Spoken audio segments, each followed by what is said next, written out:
Permian Crude.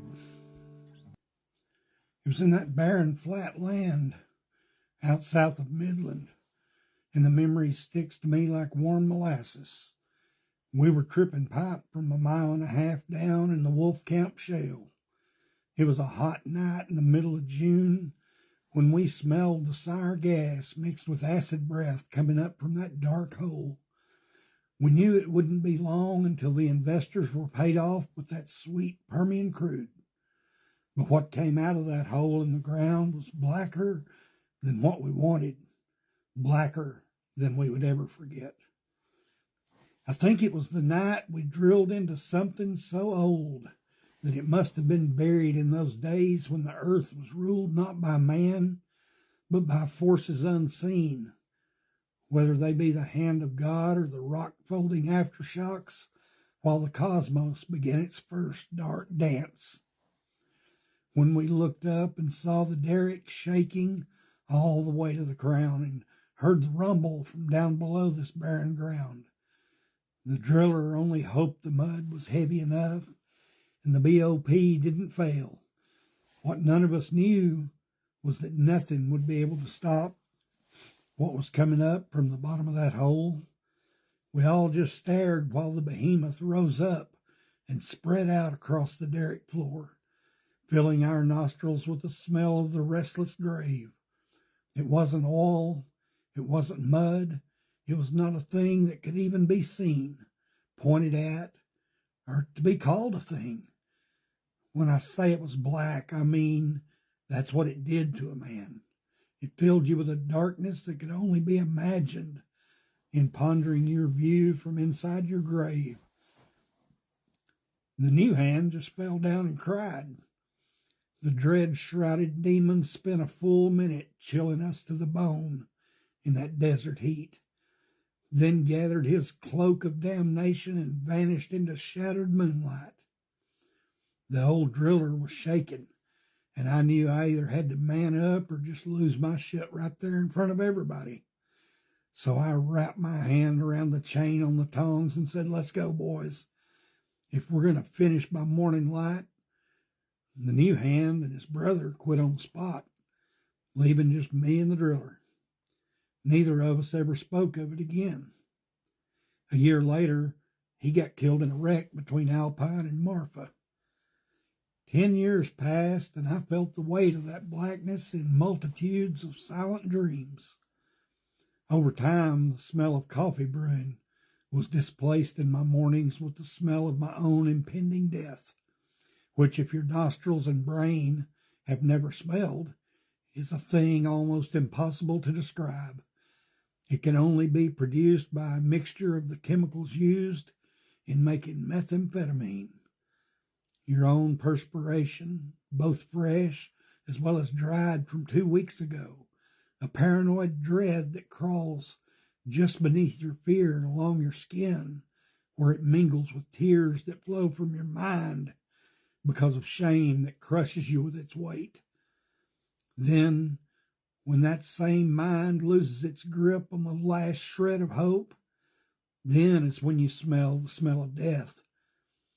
The stench would mostly find me after too much whiskey, after running out of too much dope, and too many hours with a bewitching woman. Then that fateful day.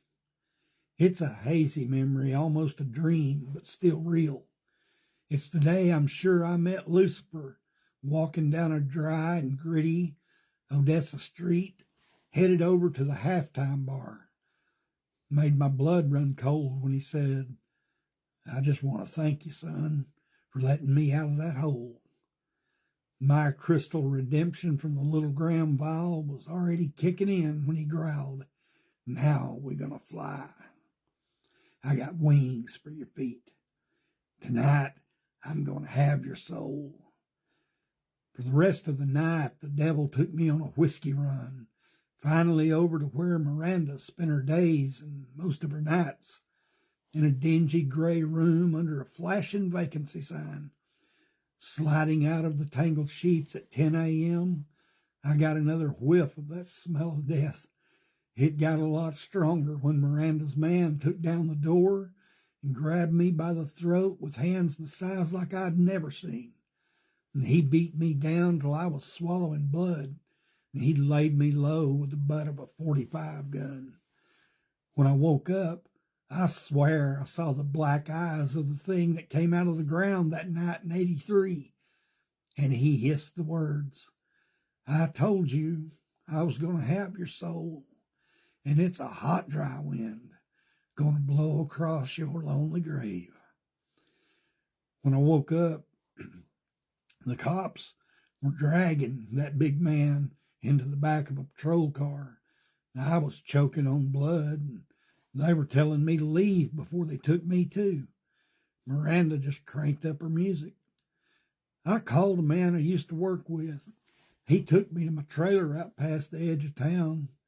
A half hour after he left, and enough black tar and heroin to kill my pain, I finally made it up the steps and onto my dusty couch. I rolled up the tar and swallowed it like a pill. That stuff is bad news if you go to run it in your veins. I spent the next 20 hours nodding off and waking up to feel like Superman, but a beat-up Superman. I felt something tickle my face, and when I rubbed it, my hand came back wet from blood running out of my ears. Pretty sure my skull was at least cracked. I spent the next few hours wondering how long it would be until, well, Now, I never really understood much about religion. Just remember times when my mother packed me off to a church camp. About the only thing I learned there was how to sneak off and smoke.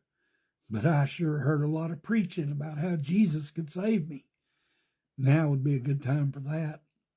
If he was real, he surely must know the fix I'm in. Staring out my door, which had blown open, tears mixing with the blood and making the red spot under my head grow larger. I said, "Lord, are you coming soon to get me out of here?" He said, "Son, I'm just passing by, but I'll try to get back when it's time to go. Might be a while, though, because to tell the truth, I hate the smell of Permian Crude. All that stuff happened over 20 years ago. These days, I spend my days and nights over at the south edge of town under the skinny shade of these cedar trees. But the one thing that never changes is that hot, dry